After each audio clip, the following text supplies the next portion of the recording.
Welcome back to Motivation Library, where we kind of unpack the best self-help books. Yeah, break them down. Yeah, exactly.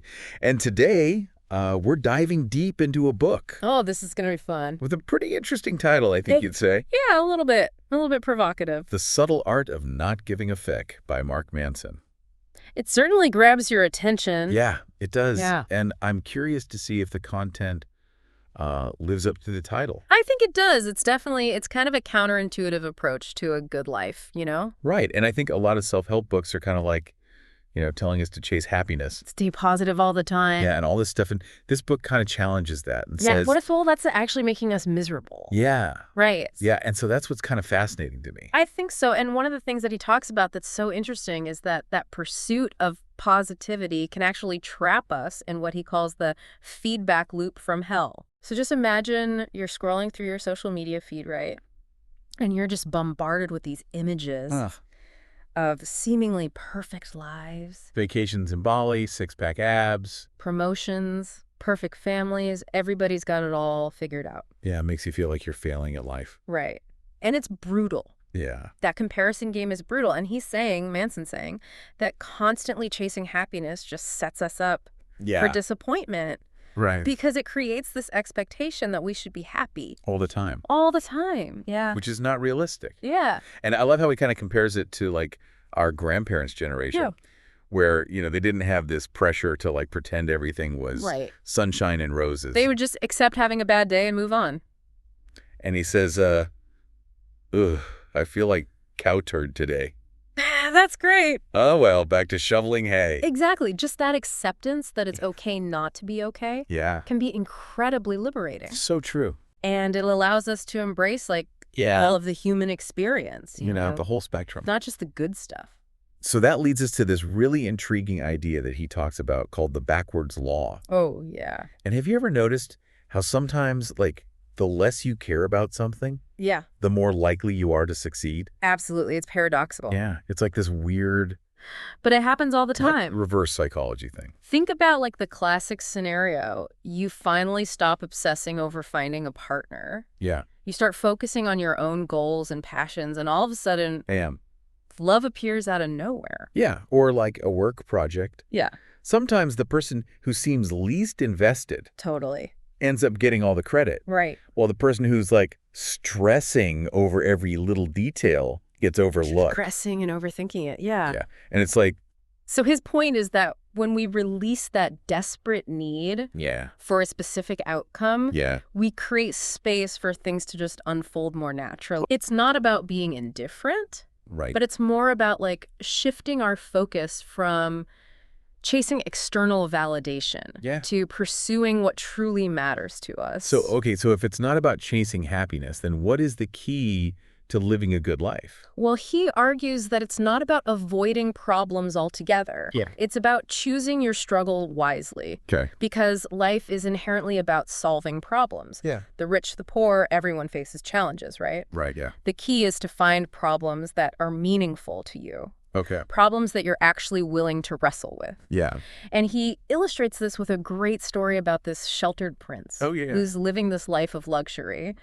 But he feels totally empty and meaningless. Right. So he decides to experience the opposite. Like poverty. Yeah, he's like, I'm going to go live in poverty thinking that'll bring him fulfillment. But of course he discovers that both extremes involve suffering, Yeah. So the takeaway here is that happiness isn't about finding a life devoid of problems. It's about finding problems worth solving. Okay, so how do we go about choosing the right struggles? Yeah.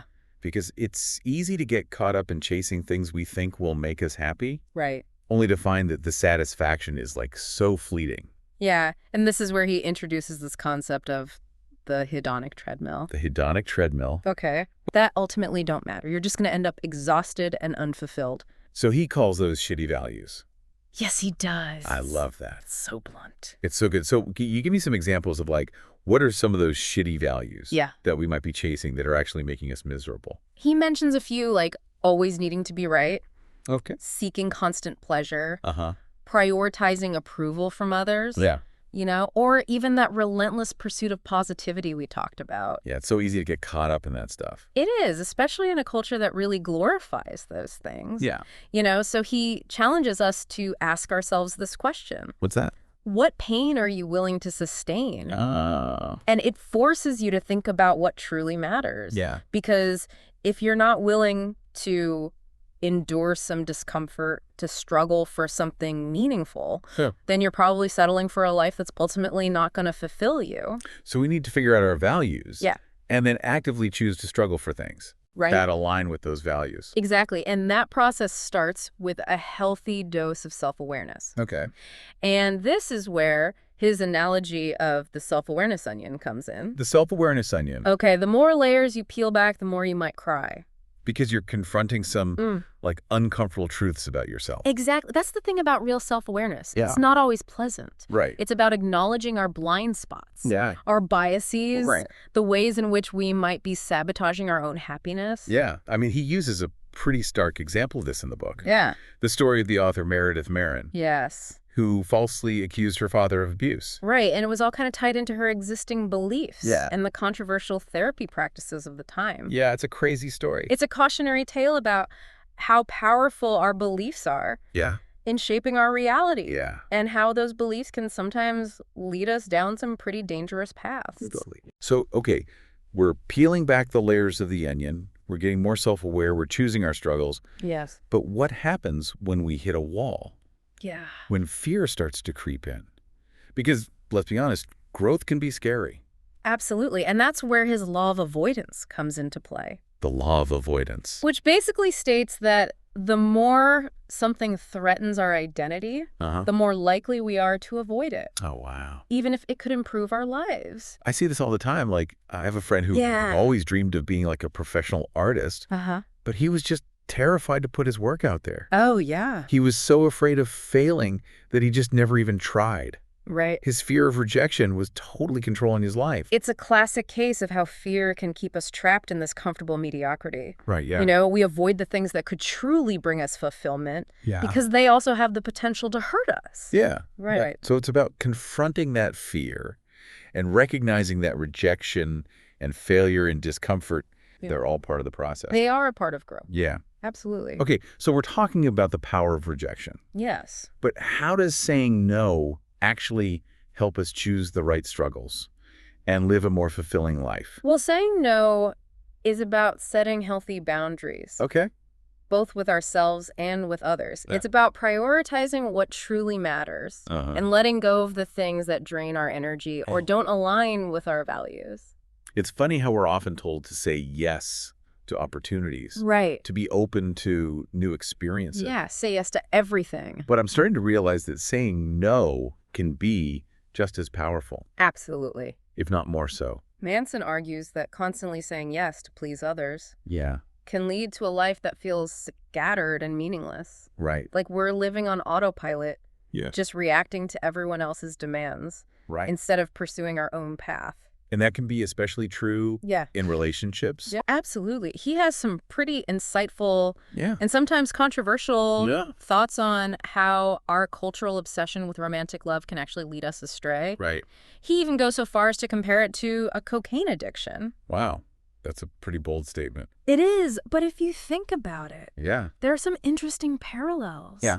Those intense highs and lows. Yeah. The drama. Yeah. The constant craving for validation. I see. It can create a pretty unhealthy dynamic. So he emphasizes trust. Yeah. And honest communication. Absolutely. In relationships. And I remember you telling me a story once about how your partner isn't afraid to give you honest feedback. Oh, yeah. Even if it's not always what you want to hear. Totally. Early on, I was dating this guy who always tried to be agreeable. Oh, yeah. Always told me what he thought I wanted to hear, which felt nice at first, but ultimately it created this sense of unease because... You're like, is he being real? Yeah, I couldn't fully trust his opinions. I started to wonder if he was just trying to avoid conflict. Yeah, and that lack of honesty can erode the foundation of any relationship. Any relationship, romantic, professional, even with friends and family. So it's about being able to say no and hear no without the relationship imploding. Right. It's about creating that space where open communication and constructive feedback are welcome. Absolutely. This idea of choosing our struggles and taking responsibility for our lives leads us to one of the deeper, more philosophical aspects of the book, which is the exploration of death and its relationship to meaning.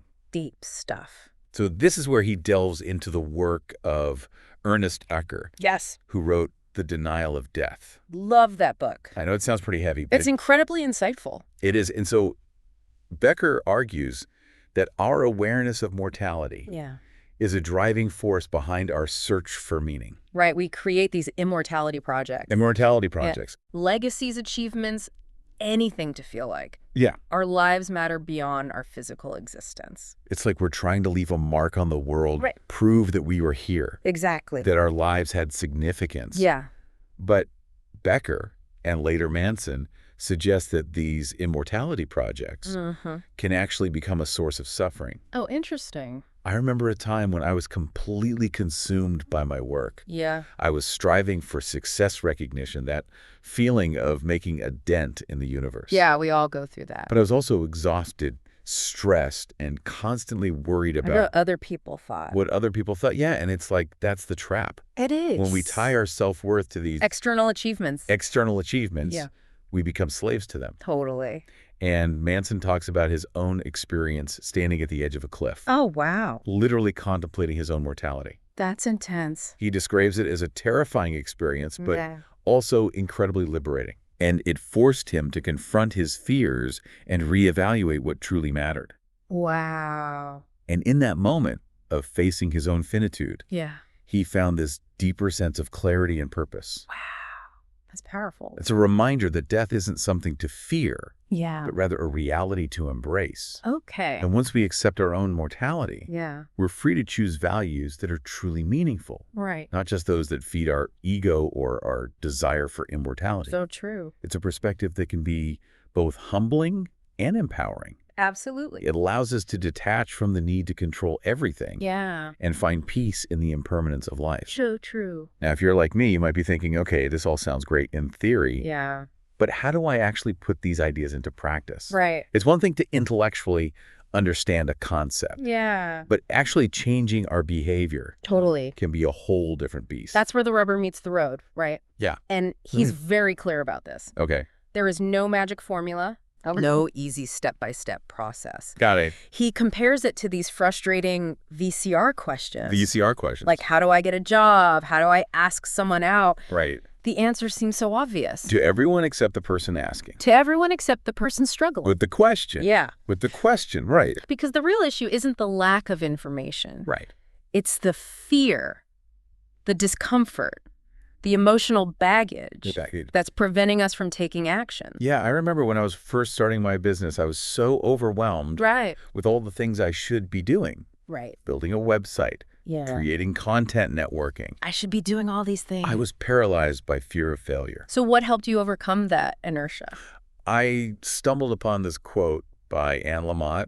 Oh, yeah. She said, "Bird by bird, buddy. Just take it bird by bird." I love that. It was a reminder to just focus on the next right step. Okay. To break down those overwhelming tasks Yeah. into smaller, manageable actions. Yeah. Yeah, that's so important. It is. Because it's so easy to get bogged down in the big picture. Right. And lose sight of the small daily actions that ultimately lead to progress. Absolutely. And he talks about this. Yeah. He calls it the do something principle. The do something principle. If you're feeling lost or unmotivated, yeah. just take action. Totally. Any action. Right. The momentum will often lead to clarity and inspiration. This reminds me of when I'm struggling to write. Yeah. Staring at a blank page is terrifying. It is. But if I just force myself to start typing, even if it's complete gibberish at first, the ideas will eventually start to flow. It's like we have to trick our brains into getting started. Yeah. Action often precedes motivation. Yeah. Not the other way around. Okay, so we're taking action, we're choosing our struggles. Yeah. But what about when we inevitably face setbacks? Right. Because let's be real, life is full of challenges. It is, and his perspective on failure is so refreshing. Okay. He doesn't shy away from it. Okay. In fact, he embraces it as like a necessary part of the process of growth. I like that. Yeah. So he shares his own story of graduating college during a recession. Yeah. And facing a ton of rejection. Oh, yeah. We've all been there. Early in his career. Especially in this field. Yeah. And he talks about how hitting rock bottom actually gave him the freedom to take risks and pursue his own path. Because when you've already experienced failure, yeah, it loses its power over you. Right. You realize it's not the end of the world. Right. It's just a stepping stone to something better. Yeah. He also uses the example of Pablo Picasso. Oh, yeah. Even as a world-renowned artist, he was happy to, like, doodle on a napkin in a cafe. Totally. And then this woman asked to buy the napkin, and she was shocked by the price. How much could it be? And he was like, Picasso famously said. Oh, yeah. What did she say? No, ma'am. It took me over 60 years to draw this. That's so good. Yeah. It highlights how mastery is built upon a foundation of thousands of tiny failures. Yeah. It's about embracing the process, you know? Right. The messy, imperfect journey of learning and growth. So we're choosing our struggles. Yeah. We're taking action. We're embracing failure. Yeah. But how do we ensure... This is the big question. Yeah, that the struggles we choose are actually aligned with our values. Yeah, it's so easy to get caught up in what other people think we should be doing. Totally. Or achieving. Yeah, it's like tuning out the noise. Yeah. And listening to our own inner compass. Absolutely. And he talks about how we often set goals based on what we want to enjoy. Okay. But a more important question is, what's that? What pain are you willing to sustain? Oh, that's good. Because the things we're most proud of in life usually come from overcoming challenges and pushing through discomfort. Absolutely. And he even mentions this study about Holocaust survivors. Oh, wow. And how many of them, despite going through unimaginable trauma, actually reported feeling more resilient, grateful, and even happier. Really? After the war. That's amazing. They had developed this deeper appreciation for life. Wow. And a newfound strength. That's incredible. That didn't have before. Yeah, it's a testament to the transformative power of adversity. Right. And a reminder that pain can be a catalyst for growth, even in the darkest of times. So true. And he also cautions against this tendency to claim victimhood. Yeah, victimhood chic, he calls it. Victimhood chic. Where every demographic group feels unfairly victimized, leading to this culture of outrage and blame. I see that. He argues that this obsession with being a victim can be a trap, preventing us from taking responsibility and finding solutions. Yeah, it's not about denying real injustice. No, of course not. But rather recognizing that dwelling in a state of victimhood ultimately keeps us powerless. Keeps us stuck, yeah. And it can lead to a lack of empathy and understanding. Totally. He stresses the importance of choosing our battles wisely, being skeptical of the media and focusing on values that promote honesty and open dialogue. Absolutely. He reminds us that in a free society, we're going to encounter people and ideas we don't like. Right. It's about navigating those differences with grace and a willingness to understand perspectives other than our own. That's a message that seems especially relevant. Oh, yeah. In our current climate. It's so easy to get caught up in the outrage cycle and lose sight of our shared humanity. So true. He encourages us to approach these conversations with more humility. Yes. And a willingness to question our own assumptions. That's a powerful call to action. Yeah. And it leads us back to one of the most thought-provoking sections of the book. Okay. The exploration of death and how our awareness of mortality can actually be a source of freedom. So this is where we dive back into the work of Ernest Becker. Back to Becker. And his book, The Denial of Death. Yes. And so Becker argued that humans are unique in their ability to conceptualize death. Right. And that this awareness, while terrifying, is what drives us to create meaning and legacy. That makes sense. We create these elaborate immortality projects, careers, relationships, achievements, anything to feel like our lives have lasting significance. Right. But Becker, and later Manson, suggest that these immortality projects can actually become a source of suffering. Oh, wow. Because when we're so focused on leaving a legacy or achieving some grand vision, we miss out on the beauty and simplicity of the present moment. And he called this realization the bitter antidote. A bitter antidote. The acceptance of death as a necessary step toward living a more authentic life. So it's a perspective that can be both humbling and empowering. It is. And it's a message that seems especially relevant in a world that's so obsessed with success and achievement. And leaving a mark. And leaving a mark. Yeah. Right. So as we wrap up part 1, yeah, we'd like to leave you with this question. Okay, hit us with it. If you knew you only had a limited amount of time left, Okay. how would you choose to spend it? Ooh. What values would you prioritize? Mm. What hurricanes would you create in your wake? That's a good one. It really gets you thinking about what's truly important, Like, would we still be chasing the same things if we knew our time was limited? Yeah. I mean, would we be as worried about those little things? Would we still be giving our energy to things that ultimately don't matter? It's a good reminder that maybe, just maybe, this idea of not giving effect is really about focusing on what truly matters. Yeah, and letting go of all that noise that distracts us from actually living a meaningful life. Mm. When we first started talking about this book, I'll be honest, I was a little skeptical. Yeah, I get it. The title is definitely a little jarring. Yeah, it seemed kind of harsh, maybe even irresponsible.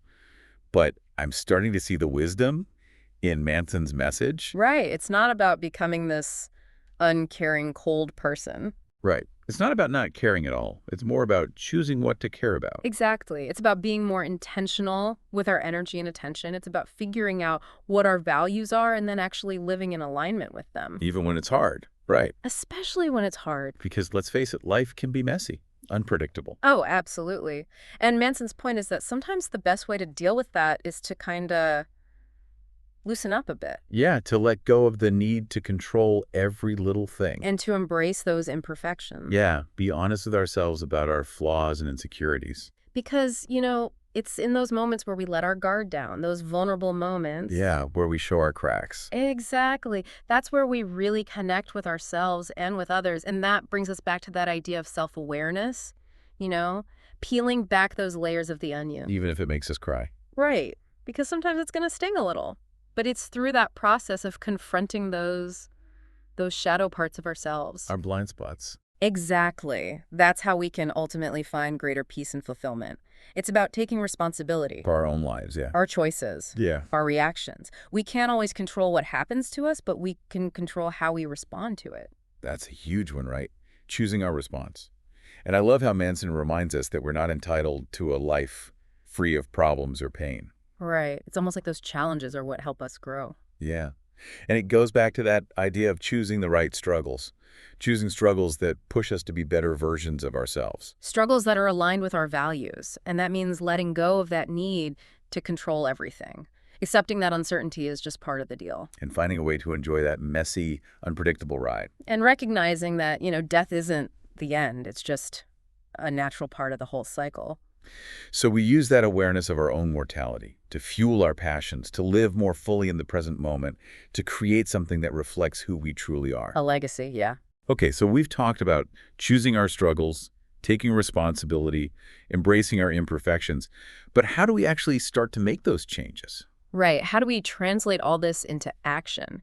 And Manson is very clear about this. There's no magic formula. Okay, no secret recipe. No step-by-step plan. He compares it to those frustrating questions like, how do I get a job? Or how do I ask someone out, Yeah, like those questions that seem so obvious to everyone else, but you're just stuck. Exactly. And usually the real issue isn't lack of information, it's the fear. Yeah, the fear of failure, the discomfort. The baggage that we're carrying around, all those things that are preventing us from taking action. I remember when I was first starting my business, I was so overwhelmed by all things I should be doing. Building a website, creating content, networking. That's paralyzing. Right. Completely. And I was so afraid of failing that I could barely move. And then I stumbled across this quote by Anne Lamott that really helped me. Oh, yeah. What was it? She said, "Bird by bird, buddy. Just take it bird by bird." I love that. Just one step at a time. Exactly. It reminded me to just focus on that next right step. Instead of trying to tackle everything at once. Yeah, break it down into smaller, more manageable chunks. And Manson talks about this too. He calls it the do something principle. The do something principle. Okay. And it's simple, really. If you're feeling lost or unmotivated, just do something. Anything. Pretty much. Yeah. The action itself will often create momentum and lead to clarity and inspiration. That's so true. I know for me, when I'm struggling to write and I'm just staring at a blank page, it's terrifying. But if I just force myself to start typing. Even if it's gibberish at first. Yeah, total word vomit. Yeah. But then eventually the ideas start to flow. It's like we have to trick our brains into getting started. Totally. Action before motivation. Exactly. Okay, so we're taking action, we're choosing our struggles, but what about when we hit those inevitable setbacks? Because, let's be honest, life is full of challenges. Yeah, those curveballs that come out of nowhere. And this is where Manson's perspective on failure is so refreshing. He doesn't avoid it. He actually embraces it. Okay, as part of the process. Exactly. He sees it as a necessary part of growth, and he shares his own experiences with failure too, Graduating college during a recession, facing a ton of rejection early in his career. Hitting rock bottom. Yeah, and he talks about how going through that actually gave him the freedom to take risks and follow his own path. It's like once you've experienced failure, it loses its power over you. Right. It's not this terrifying monster anymore. It's just a stepping stone to something better. He uses a great example with Pablo Picasso. Remember that story about Picasso doodling on a napkin in a cafe? Oh, yeah, and the woman wanted to buy it and was shocked by the price? Right. And Picasso famously said, "No, ma'am, it took me over 60 years to draw this." That's such a good story. And it highlights that mastery is really built on a foundation of, thousands of little failures. It's embracing that process. Yeah. The messy, imperfect journey of learning and growing. And that's so important because it's easy to get discouraged when we focus on just the end goal, Highlight reel. Yeah, and we forget about all the hard work, the stumbles, the failures that went into getting there. So as we wrap up part 2, we wanted to leave you with this question. If you knew you only had a limited amount of time left, how would you choose to spend it? What values would you prioritize? What kind of impact would you want to make? What hurricanes would you create in your wake? Makes you think about what you'd really regret, right? What are you putting off because you think you have all the time in the world? Yeah, totally. And I think that's what's so powerful about Manson's message. It's not about being apathetic. It's about choosing what matters and then really going after it. And letting go of all those things that are just holding us back, the fears, the doubts, the expectations of others. Yeah, it's about giving ourselves permission to say no to the things that don't align with our values. And to say hell yes to the things that light us up. Exactly. And, when we first started this deep dive into the subtle art of not giving a feck, I was a little unsure about the title. It's definitely attention-grabbing. Yeah, it is. And honestly, a bit provocative. Yeah. But I'm starting to see the wisdom in it. Right. It's not about not caring at all. Yeah. It's about choosing our battles. And figuring out what we're willing to fight for. Exactly. Yeah. Because life is too short to give a feck about everything. So true. So as we wrap up our deep dive into the subtle art of not giving a feck, we want to leave you with a few questions to ponder. Okay, hit us. What are you choosing to give a feck about? That's a good one. Are those values truly serving you? Yeah. And what kind of hurricane do you want to create in your wake? Ooh, I like that. Thanks for joining us on Motivation Library. See you next time.